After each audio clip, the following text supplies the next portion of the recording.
কবিগুরু রবীন্দ্রনাথ ঠাকুরের লেখা প্রশ্ন।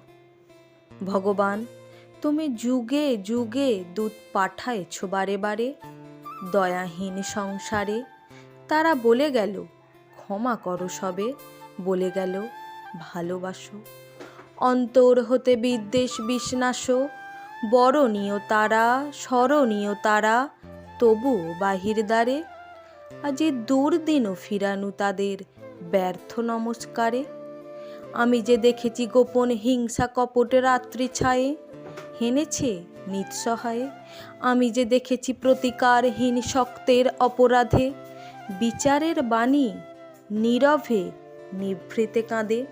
আমি যে দেখিনু তরুণ বালক উন্মাদ হয়ে ছুটে কি যন্ত্রণায় মরেছে পাথরে নিষ্ফল মাথা কুটে।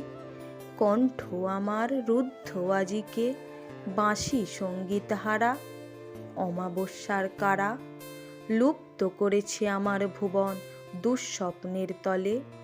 তাই তো তোমায় শুধাই অশ্রু জলে, যাহারা তোমার বিষাইছে বায়ু নিভাইছে তব আলো। তুমি কি তাদের ক্ষমা করেছ? তুমি কি বেসেছ ভালো? নমস্কার।